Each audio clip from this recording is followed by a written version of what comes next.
Hello guys, आज हम करेंगे चैप्टर नंबर 4 साइकोलॉजिकल डिसऑर्डर्स और साइकोलॉजी क्लास 12। इसके अंदर हम देखेंगे टाइप्स ऑफ साइकोलॉजिकल डिसऑर्डर्स, क्या उनके फैक्टर्स हैं, कैसे हम उन्हें क्लासिफाई कर सकते हैं, एबनॉर्मेलिटी क्या है और उनकी अप्रोचेस।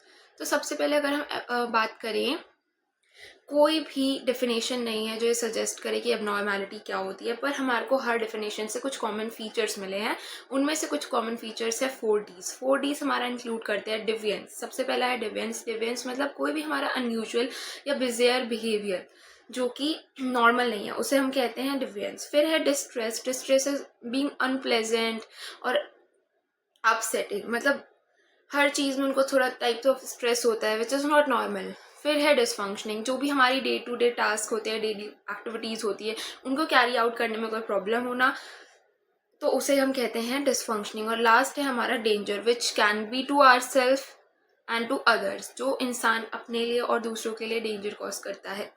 फिर अगर हम बात करें एबनॉर्मल की, तो इसका सिंपल मतलब है अवे फ्रॉम नॉर्मल। और हम इसको बोल सकते हैं कि in psychology we do not have any ideal और even normal model of comparison of human behaviour. हमारे पास कोई बेसिस ऑफ कंपैरिजन नहीं होता है। अगर हम बात करें यहाँ पे, तो हमारी दो अप्रोचेस ज़रूर है। पहली अप्रोच है डेविएशन फ्रॉम सोशल नॉर्म्स। जब भी कोई इंडिविजुअल एबनॉर्मल बिहेवियर शो करता है, that considered as deviation from social norms. अब सोशल नॉर्म्स क्या है?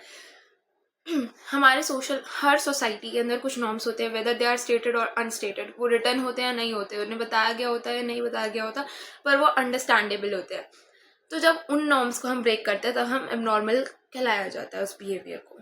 फिर आता है, कोई भी सोसाइटी के नॉर्म्स होते हैं वो किसी कल्चर से ऑब्टेन होते हैं, लाइक कोई भी technology, values, institution, skills, arts, इन सब से हमारा जो वैल्यूज हैं वो ग्रो करते हैं। अब बात करते हैं, सपोज एक सोसाइटी है जहाँ पे कोई सोसाइटी है जो कि कॉपरेशन को फॉस्टर करती है, जो कि पीस को फॉस्टर करती है, तो वहाँ पे अग्रेशन एक एबनॉर्मल बिहेवियर हो जाएगा। ये अप्रोच में इतना ही था। दूसरी अप्रोच है हमारी मैलअडैप्टिव अप्रोच। ये हमारी अप्रोच कहती है कि individual just should not survive और maintain their life, but well being of an individual is important. मतलब हमको सिर्फ सर्वाइव नहीं करना है अपनी लाइफ में, पर हमारे को अपनी ग्रोथ और फुलफिलमेंट को भी इंक्लूड करना है। मतलब कि हमारी एक्चुअलाइजेशन ऑफ पोटेंशियल, हम क्या चीज़ें समझ रहे हैं, क्या हमारे को बस सर्वाइव नहीं करना, जीना नहीं है, हमारे को एक्चुअल ग्रोथ भी करनी है। मैलअडैप्टिव कब होता है? जब हमारी ऑप्टिमल फंक्शनिंग या ग्रोथ में कुछ चीज़ हिंडर करती है। जैसे अगर कोई बच्चा है जो क्लास में साइलेंट रहता है, बल्कि जबकि उसके मन में बहुत सारे डाउट्स हैं, बहुत सारे क्वेश्चन है, स्टिल वो अगर उनको आंसर मतलब क्वेश्चन नहीं कर पा रहा है, तो हम कह सकते हैं ये मैलअडैप्टिव बिहेवियर है। अब अगर हम बात करें स्टिग्मा की, आजकल के टाइम पे इन सब चीज़ों को बहुत स्टुपिशिशन या इग्नोरेंस या फियर के रूप में देखा जाता है, और इन सब मेंटल इलनेस से स्टिग्मा अटैच कर दिया जाता है, और लोग हेजिटेट भी करते हैं टू विजिट अ साइकोलॉजिस्ट और doctor because they are ashamed of their problem.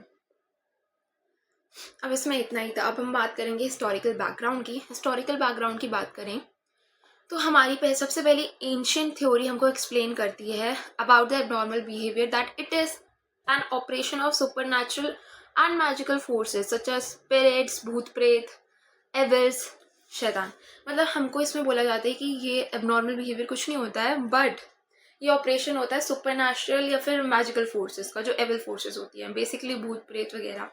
और हाँ, इसका एक नाम दिया जाता है एक्सॉर्सिज्म। ये क्या होता है? It is removing the evil that resides in an individual through counter magic और prayer। मतलब एविल को रिमूव करने को हम कहते हैं एक्सॉर्सिज्म। इसे ओझा मैन परफॉर्म करते हैं बेसिकली, जिन्हें हम मेडिसिन मैन, शमन, ये सब भी बोल सकते हैं। फिर है बिलीव होता है ये कि ये जो पर्सन है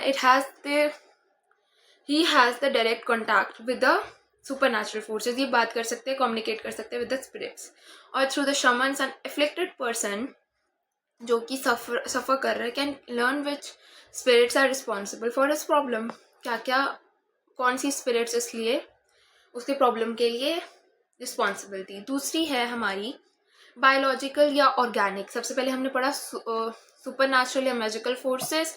फिर हमने पढ़ रहे हैं हम बायोलॉजिकल ऑर्गेनिक अप्रोच। ये अप्रोच कहती है कि हम जो भी एबनॉर्मल बिहेव करते हैं अकॉर्डिंग टू एबनॉर्मल साइकोलॉजी, ये बिलीव है कि हमारी बॉडी और हमारा ब्रेन प्रॉपरली काम नहीं करता, तब ऐसा होता है। In modern era there is evidence that body and brain approaches have been linked of many types of maladaptive behaviour, जो कि लाजमी भी है कि जब हमारा बॉडी और हमारा ब्रेन प्रॉपर फंक्शनिंग नहीं करेगा तब कुछ ना कुछ ऐसी एक्टिविटीज शो होंगी that is not normal, which are abnormal behaviour.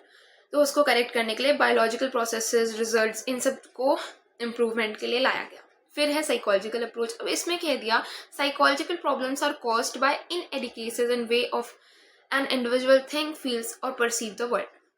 हमने सबसे पहले बोला कि supernatural forces and magical forces है, फिर हमने बोला बायोलॉजिकल ऑर्गेनिक अप्रोच, फिर आती है हमारी साइकोलॉजिकल अप्रोच। इसमें हम बोलते हैं there are inadequacies in way an individual things, कैसे वो इंडिविजुअल सोचता है, कैसे फील करता है और कैसे उसके आसपास हो रही चीज़ों को वो परसीव करता है। All three of which perspective, supernatural, organic और psychological, have recurred thoughtful thought out the history of Western civilization. It was in the ancient Western world, it was philosophers, physicians of ancient Greece such as Hippocrates, Socrates, in particular Plato, who developed organismic approach. अब यहाँ पे बात कर रहे हैं कि ये basically ना वेस्टर्न साइड की अप्रोच के बारे में बात कर रहे हैं।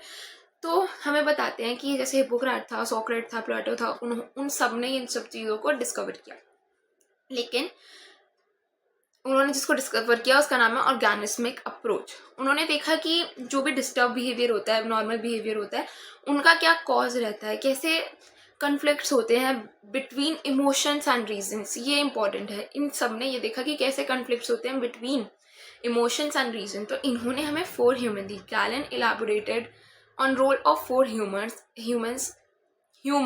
in personal character and temperament.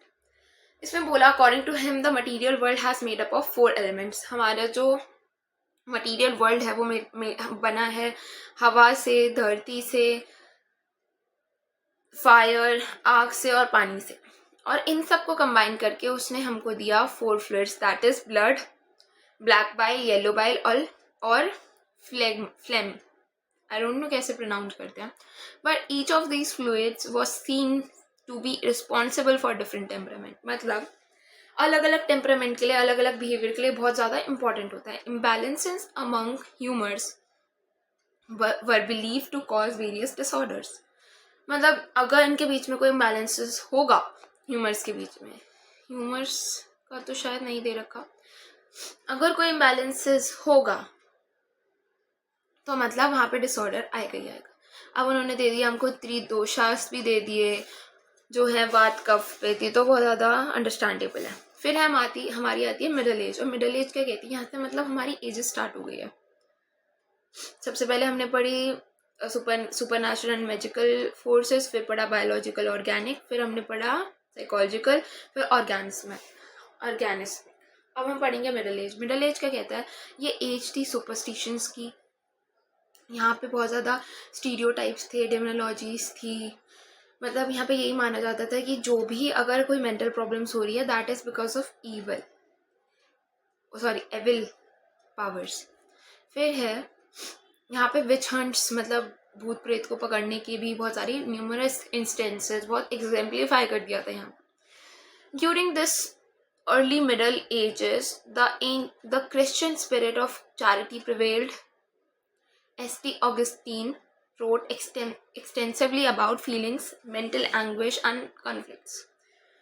यहाँ पे बात हो रही है मिडिल एज में, जैसे कि हमने देखा डेमोनोलॉजी की बात होती थी, तो यहाँ पे Christian spirit of charity prevail किया एंड S.T. Augustine wrote, मतलब उन्होंने S.T. Augustine ने अपनी फीलिंग्स, मेंटल एंग्विश, कन्फ्लिक्ट जो उन्होंने अभी तक फेस किए हैं, उन्होंने मतलब औरों को अंदर देखा है, तो उन सब की बात की। फिर हैरी एसेंसेंस period was marked increased humanism, curiosity about behavior. मतलब यहाँ पे लोगों के बीच में बहुत ज़्यादा क्यूरियोसिटी होने लगी कि ऐसा क्यों होता है। तो आए हमारे John Weyer emphasised psychological conflict and disturb interpersonal relationship as psychological disorders. He also insisted that witches were mentally disturbed. मतलब उन्होंने बोला कि हाँ विचेस होती है, मैं मानता हूँ, लेकिन वो मेंटली डिस्टर्ब होती है, उन्होंने ये बोला जॉन वियर ने। और उन्हें कोई थियोलॉजिकल ट्रीटमेंट नहीं चाहिए। थियोलॉजिकल मतलब भगवान से रिलेटेड, बट उन्हें चाहिए मेडिकल ट्रीटमेंट, उन्होंने ये बोला। तो सबसे पहले हमारे आए मिडल एज में आए हमारे एस.टी. ऑगस्टीन, जिन्होंने मेंटल लैंग्वेज कन्फ्लिक्ट्स के बारे में बोला। फिर रेनेसेंस में आए हमारे जॉन वियर। जॉन वियर ने बोला कि हाँ साइकोलॉजिकल कन्फ्लिक्ट्स होते हैं, लेकिन विच इज़ मेंटली इल होती है। फिर 17 to 18 सेंचुरी में हमारा आया age of reason and enlightenment. अब इसके अंदर क्या था? As scientific method replaced faith, dogma, understand as ways of understanding abnormal behaviour. अब क्या हुआ? बहुत सारे साइंटिफिक मेथड्स आए जिन्होंने फेथ, डॉगमास को रिप्लेस कर दिया। The growth of scientific attitude towards psychological disorders in 18th century. मतलब साइकोलॉजिकल डिसऑर्डर्स के लिए ना साइंटिफिक एटीट्यूड ऑब्टेन होने लगा 19th सेंचुरी। और 18th सेंचुरी में रिफॉर्म मूवमेंट आ गया। रिफॉर्म मूवमेंट्स में क्या था? लोग बहुत ज़्यादा कंपैशनेट हो गए थे कि रिफॉर्म्स ऑफ असाइलम्स, मतलब बहुत सारे असाइलम्स खुल गए थे। असाइलम्स तो पता ही होगा, जहाँ पे लोगों को पनाह मिलती है काइंड ऑफ। तो असाइलम्स खुल गए थे। As one aspect of reform movement was new inclination for deinstitutionalization, which replaced emphasis on community care। मतलब देखो यहाँ पे कम्युनिटी केयर का बहुत ज़्यादा emphasize होने लगा। In recent years there has been convergence of these approaches which have resulted in interactional और biopsychosocial approach। अब यहाँ पे बायोसाइकोसोशल अप्रोच आ गई, जिसे हम इंट्रैक्शनल अप्रोच भी कहते हैं। From this perspective all three, biological, psychological और social, play an important role in influencing the expression and outcome of psychological disorders. यहाँ पे ये बात हुई। तो अभी तक हमने देखा कि सबसे पहले आया हमारा सुपर नेचुरल और मैजिकल फोर्सेस, फिर आया हमारा बायोलॉजिकल या ऑर्गेनिक जिसे हमने अप्रोच बोला, फिर हमारी आई ऑर्गेनिस्मिक अप्रोच जिसके अंदर हमको 4 ह्यूमर्स, 3 दोषास वगैरह दिए गए। और फिर हमारे मूवमेंट स्टार्ट हो गए। सबसे पहले मिडल एज आया, उसके अंदर हमने एस.टी. ऑगस्टीन को देखा। फिर हमारे पास कौन सा था? रेनेसेंस में आया हमारा जॉन वियर। फिर age of reason and enlightenment आया, रिफॉर्म्स मूवमेंट आया, और एट द एंड आया डी इंस्टीट्यूशनलाइजेशन। रिफॉर्म तो हाँ लिख लिया था। और एक हमारी थी इंटरनेशनल या फिर bio psycho social approach, BPS. कि ऐसे भी तो दे सकता है कि साइको बायो सोशल, ऑब्वियस पढ़ने में ही हो रहा है, बायो साइको सोशल। अब हम क्लासिफाई कैसे करेंगे साइकोलॉजिकल डिसऑर्डर्स को? अ classification of such disorders consist of categories of specific psychological disorders grouped into various classes. हम बहुत क्लासेस में पढ़ेंगे जिनकी शेयर्ड कैरेक्टरिस्टिक्स होते हैं। जैसे यहाँ से जैसे हमारा APA, that is American Psychiatrist Association, has published an official manual describing the class and classifying various kinds of psychological disorders.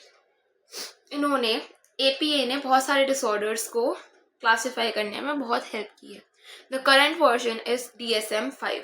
हम 5th edition अभी current version में use करते हैं, that is Diagnostic and Statistical Manual of Mental Disorders। Presents discrete clinical criteria which indicate the presence and absence of disorder। ये तो important नहीं है, मतलब हम प्रेजेंटली APA ने दिया है, that is American psychiatrist association. फिर हमारा DSM है, diagnostic statistical and statistical manual of mental disorders, और इसका 5th एडिशन हम यूज़ कर रहे हैं।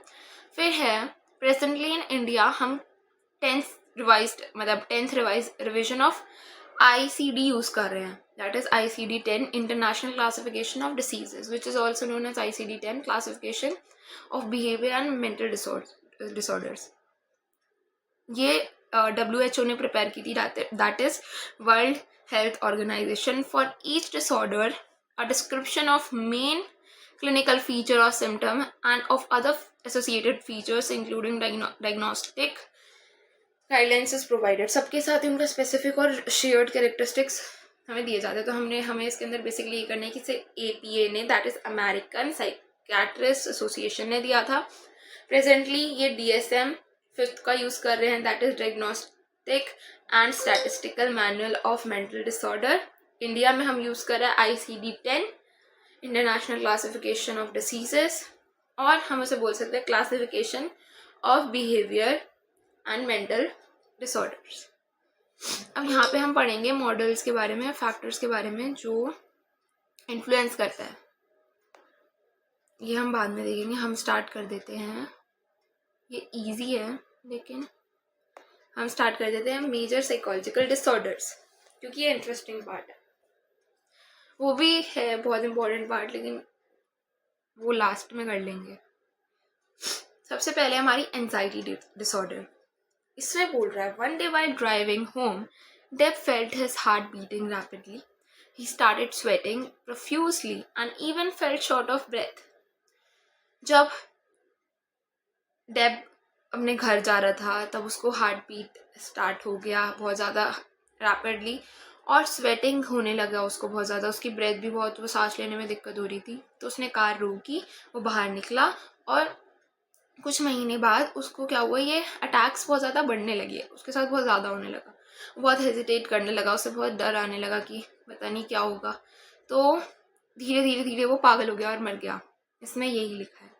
सून he remained indoors and refuse. उसको मतलब ऐसा लगता था कि वो पागल हो जाएगा, वो मर जाएगा, तो वो घर के अंदर रहने लगा.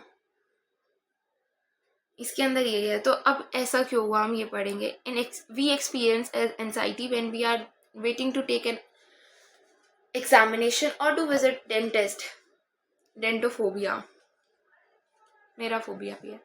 और even to give a solo performance, जब हमें सोलो परफॉर्मेंस देना हो. ऐसा तो नहीं होता, मेरे साथ नहीं होता, पर बहुत लोगों के साथ ऐसा होता है. जब उन्हें अकेले परफॉर्मेंस देनी हो, कोई साथ ना हो, तब वो ये सब फेस करते हैं. This is normal and expected और even motivates us to do our next task.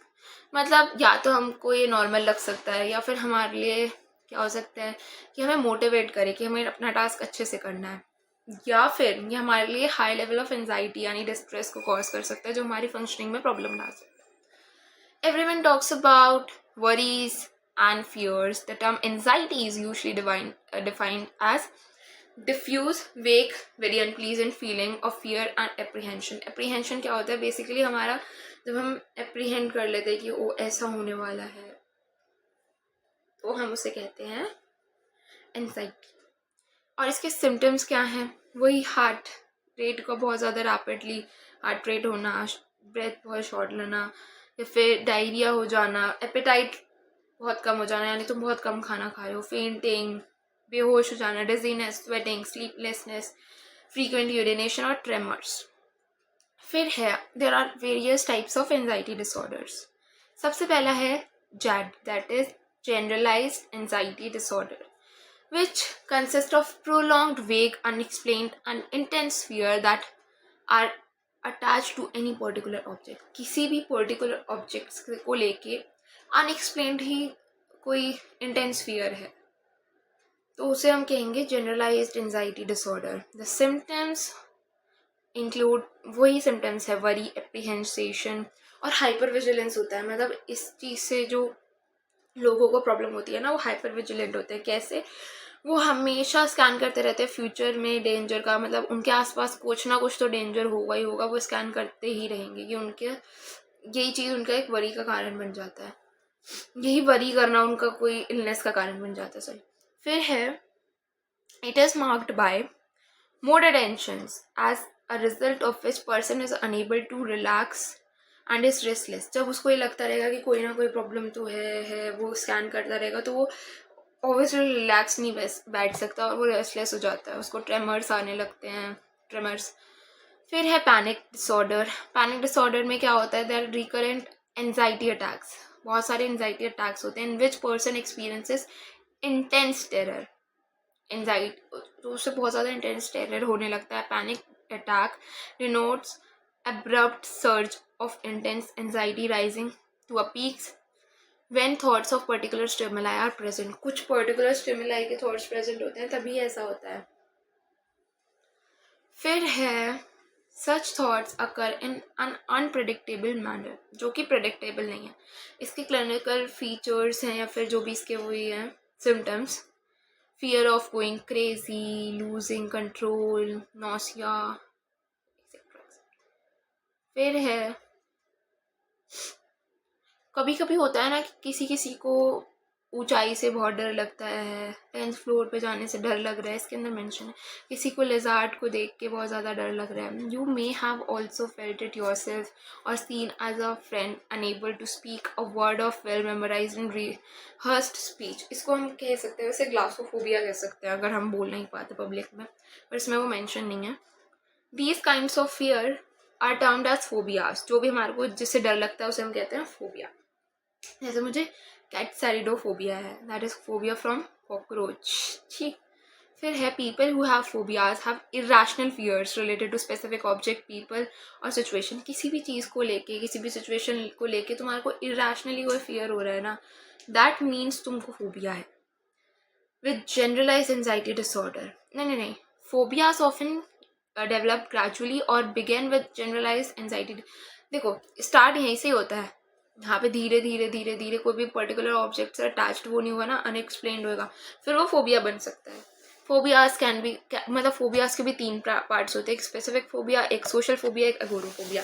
अगोरो specific से स्टार्ट कर लेते हैं sequence wise. Specific phobias are most commonly occurring type of phobia, most commonly occur करता है स्पेसिफिक फोबिया। इसके अंदर हमारे को इरेशनल फियर होता है टूवर्ड्स, देखो सब में ही ना कुछ सेम सी चीज़ें हैं।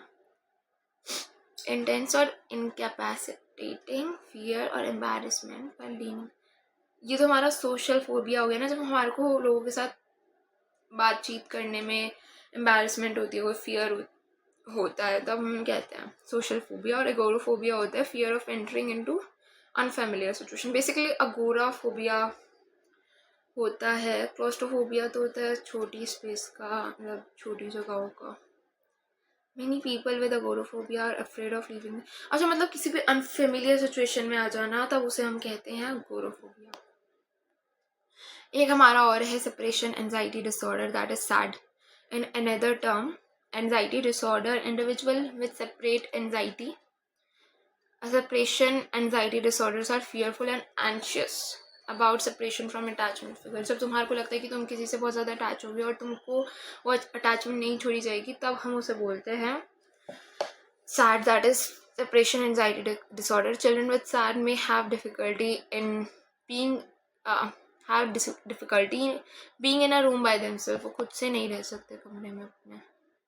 गोइंग टू स्कूल जाने से उन्हें डर लगता है, नई सिचुएशंस में जाने से उन्हें डर लगता है, यही सब है। वो टैंट्रम्स दिखाते हैं।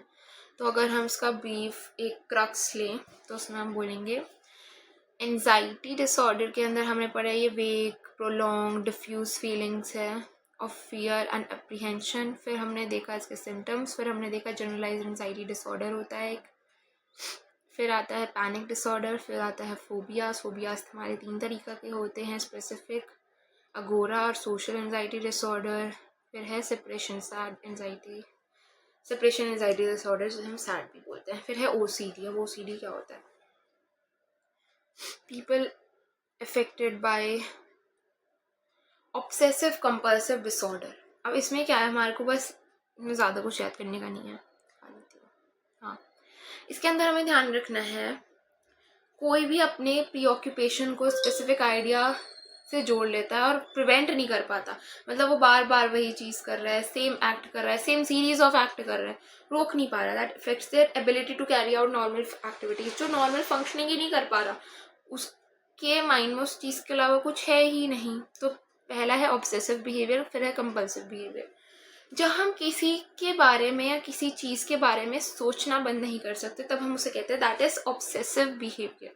ठीक है, अब कंपल्सिव बिहेवियर से हमें कंफ्यूज नहीं होना है, क्योंकि ऑब्सेसिव हो गया जब हम किसी चीज़ के बारे में सोचे जा रहे हैं, सोचे जा रहे हैं, सोचे जा रहे हैं। ठीक है, और फिर और वो हमारा मतलब the person involve often finds these thoughts be unpleasant and shameful. मतलब उसे खुद को लग रहा है कि भाई मैं तो ये क्या कर रहा हूँ, ये बहुत गलत है, लेकिन वो सोचे जा रहा है, वो रुक ही नहीं पा रहे, तो उसे कहते हैं हम ऑब्सेसिव बिहेवियर। फिर है कंपल्सिव बिहेवियर। कंपल्सिव बिहेवियर क्या होता है? जब हम एक्ट करने लगते हैं पर्टिकुलर चीज़ में, मतलब यहाँ पे हम सोच नहीं रहे। ऑब्सेसिव बिहेवियर में सिर्फ हम सोच रहे हैं, हम सोचना नहीं रोक पा रहे।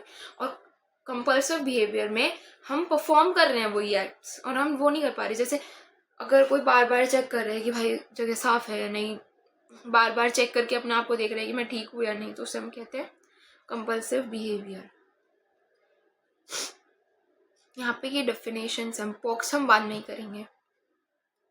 हाँ, जैसे अब इसके ना एग्जाम्पल्स हैं जो इम्पोर्टेंट है। पहला है होर्डिंग। होर्डिंग होता है, होर्डिंग तो इसमें मेंशन नहीं है, लेकिन ट्रिकोटिलोमेनिया है, that is here pulling disorder. मतलब लोग क्या करते हैं, अपने बाल ऐसे नोच के मतलब पिक करते रहते हैं बार बार, यूँ मतलब खींचते रहेंगे। उन्हें ये होता है कि ये ओसीडी के अंदर आता है। फिर ये है excoriation, that is skin picking disorder, मतलब स्किन को खींचते रहना। तो ये इंपॉर्टेंट है कि हमारा होर्डिंग एक क्या, होर्डिंग क्या होता है वैसे, होर्डिंग भी देख लेते हैं। ऐसे आएगा तो नहीं, पर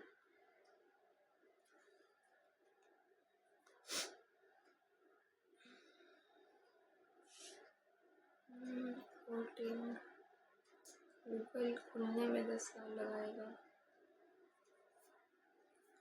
तो बेसिकली अभी तक हमने पढ़ लिया ना कि ट्रिकोटिलोमेनिया, एक्सकोरिएशन, क्योंकि हमारे को पूछ सकता है कि ट्रिकोटिलोमेनिया और एक्सकोरिएशन किसका पार्ट है। Hoarding disorder,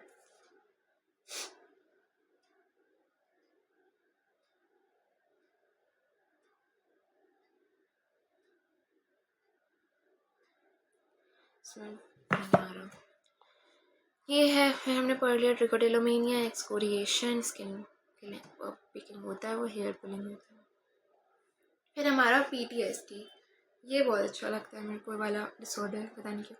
very often people who have been caught in natural disasters such as tsunami or have been victims of bomb blast by terrorists or been in a serious accident or in war related situation experience PTSD, that is post traumatic stress disorder। इसमें क्या होता है, जो कोई भी individual या तो किसी ने उसने कोई नेचुरल डिजास्टर को फेस किया हो या फिर बॉम्ब्स का विक्टिम रहा हो या उसने कोई ऐसी चीज़ देखी हो दैट इज़ नॉट यूजुअल, जो अनयूजुअल हो और उसकी लाइफ मतलब वो उससे बहुत ज़्यादा कनेक्टेड हो, जैसे कोई एक्सीडेंट हो गया, वॉर रिलेटेड सिचुएशन देखी, तो उसे हम कहते हैं जो उसका सफरर होता है उसे हम कहते हैं पीटीएसडी। पीटीएसडी का सिम्टम्स क्या होते हैं?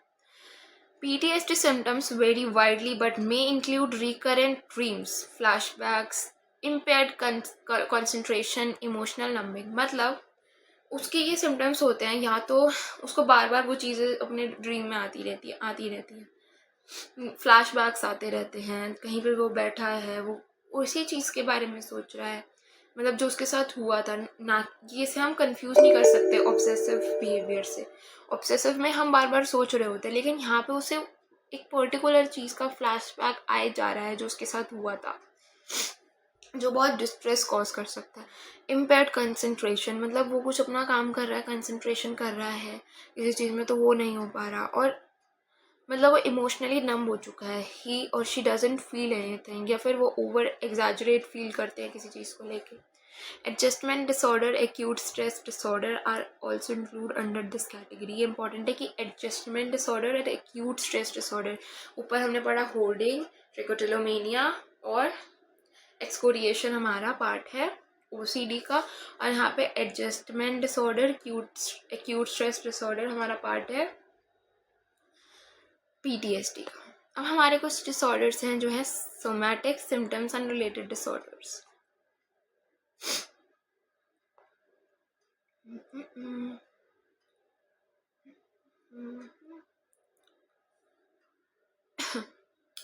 तो तो यहाँ पे बात करिए हमारे सोमैटिक।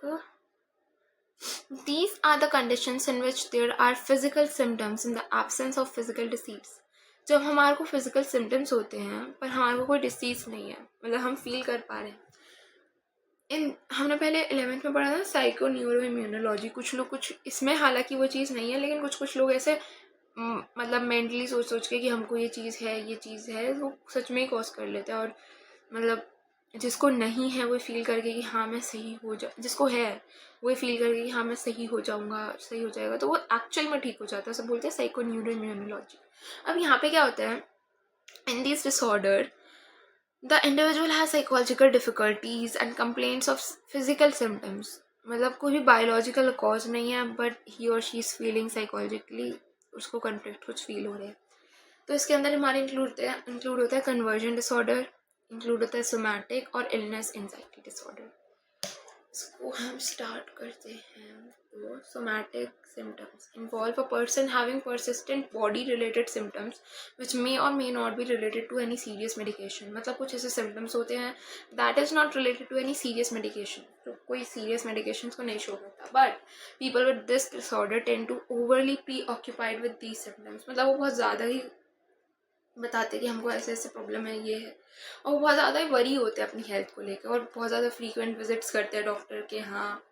तो उसे हम कहते हैं सोमैटिक सिम्टम डिसऑर्डर्स। फिर है इलनेस एंजाइटी डिसऑर्डर्स। इसमें क्या होता है, developing a serious illness constant, मतलब उनको बीमारी इसलिए होती है क्योंकि बहुत ज़्यादा वरी करते हैं अबाउट द पॉसिबिलिटीज़ कि हमको होगा कि नहीं होगा, डिसऑर्डर क्या होगा, हमारे को कोई इलनेस तो नहीं है, इससे हमको इलनेस होता है। This is accompanied by anxiety about one's health. Individuals with illness anxiety disorder are overly concerned about undiagnosed disease.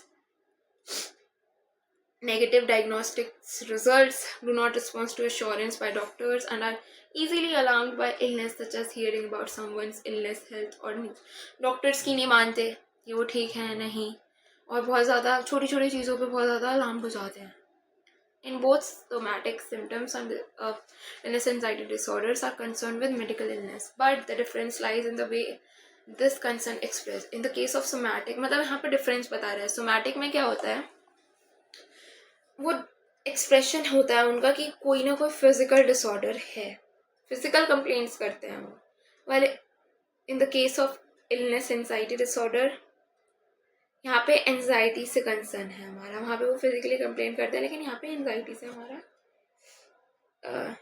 Relation है, वो सॉरी हमारा सजेस्ट करते हैं। फिर है कंजर्वेशन डिसऑर्डर। इसमें बोलते हैं कि the reported loss of part और all of basic body functions, मतलब कोई बेसिक बॉडी फंक्शन उनका लॉस हो गया या फिर कोई basic part like loss of part हो गया। जैसे कोई बोलता है कि मेरे को ब्लाइंडनेस हो गई, डेफनेस हो गई, मेरे को चलने में दिक्कत हो रही है, जबकि ऐसा कुछ नहीं होता। तो जब वो फील करते हैं उनका कोई पार्ट ही नहीं है, मतलब हाथ है but they are not feeling कि उनका हाथ है, तो उसे बोलते हैं कन्वर्जन डिसऑर्डर। आज के लिए इतना है। अगले में हम देखेंगे dissociative disorders, depressive disorders, bipolar related disorders, schizophrenia देखेंगे, 4 तो हो गए ना। फिर ADHD 5, और ईटिंग डिसऑर्डर्स, इम्पल्स डिसऑर्डर्स 7 हो गए, तो छोटे छोटे से, और एडिक्शन, मतलब 8 टॉपिक्स, और एक लास्ट बचा हुआ टॉपिक वो कर लेंगे। अभी मेरी क्लास